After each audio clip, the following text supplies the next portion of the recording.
Hello everyone and welcome to another episode of Living Life in Knoxville. Christian and I have a massive housing warning today that no one is talking about. Loan limits have jumped, credit barriers are almost disappearing, and a 2026 home search is already in motion. That's right. If you're looking to buy or sell in the Knoxville, Tennessee area, you need to hear this because FHA just raised its loan limits to $541,000. This is huge with an FHA loan because it only requires 3.5% down. And here in Knoxville, the seller can cover your closing costs, which puts more buyers into the market and gives sellers a better chance to move their property.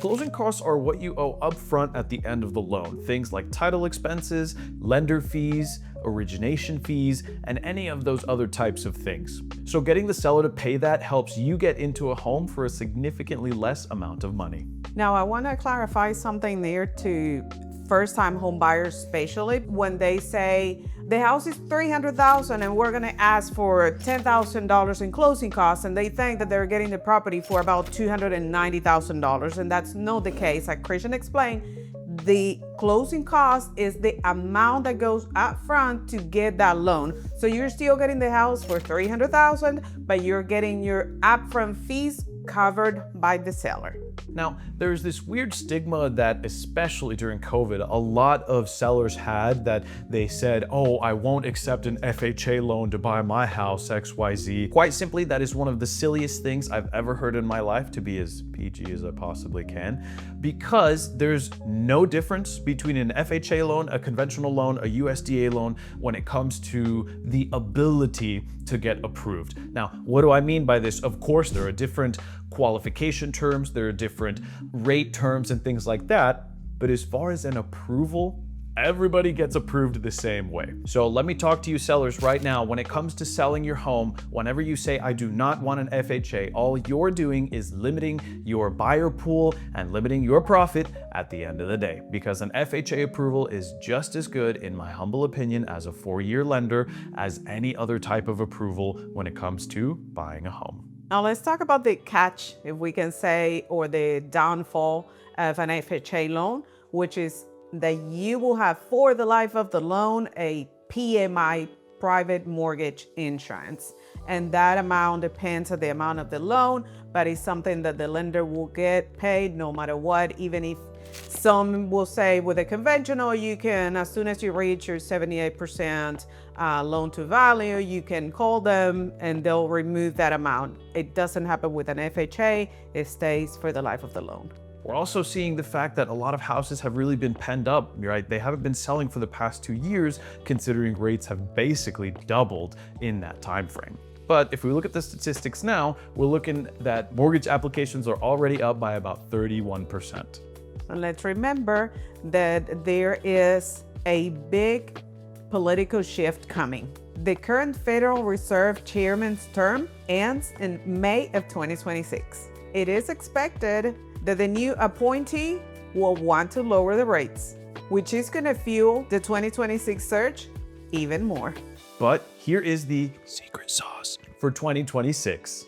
Fannie Mae is changing the rules on credit. They're not just looking at your credit score anymore. They're taking a look at your rental history, your utility payments, and even your cell phone bill, which personally, if you're asking me, I think is something that should have been done years and years and years and years and years ago, because if there's something that people pay more than anything else, it's that cell phone bill. And that can really be a game changer because, I mean, someone that has a 620 credit score because of medical bills, let's say, but you have an impeccable history of paying your electrical, your water, your cell phone, your rent. That is hard for some people to not be able to qualify for a home because of something that it was pretty much out of their control. And let's really be honest here, because I want you guys to really take a look at me when I'm telling you this, right? Rates are at a ridiculously high price point right now, right? And if you're telling me I can't get approved for a home loan, but I'm still paying my rent every single month, what's going on here? You know, if I can pay the current rents, I can certainly pay a mortgage rate. Now, let's not forget about USDA loans. if you're willing to be in the outskirts of Knoxville, you can get a house for literally $1,000. We have several clients closing USDA loans out of the Knoxville, Maine, if we can say, and they have gotten money back at closing. So that is a very good option if you're willing to drive.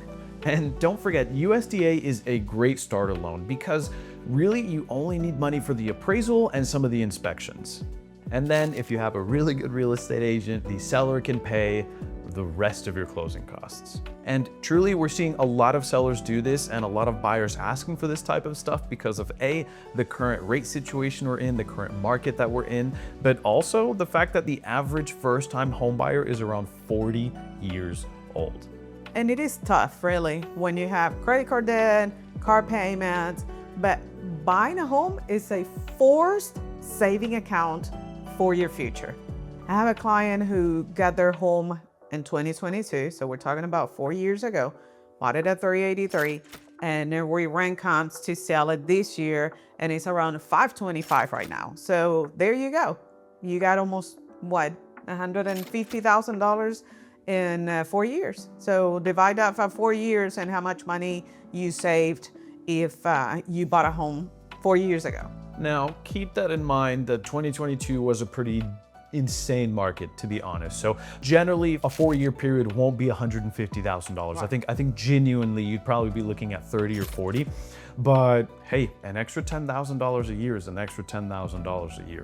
So if you're ready to get started, if you're ready to buy a house, please reach out to us. We have so many contacts in our network, and we have a wonderful lender that we love working with to help you get not only just pre-qualified, but pre-approved. So when you're ready to buy a house, you're ready to roll, it's 100% said and done.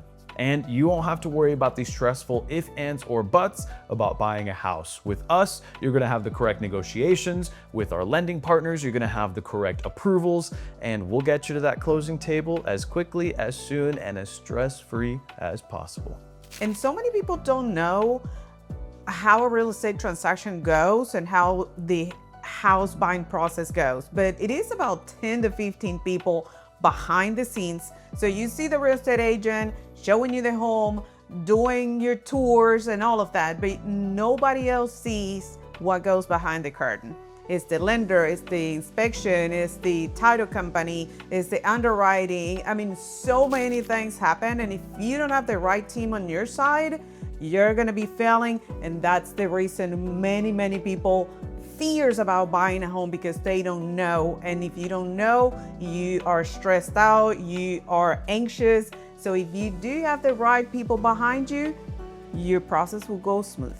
If you want to master the Knoxville market, stick with us, leave a comment, make sure to hit like, subscribe, and tap that bell for notifications so you never miss a beat. See you next time.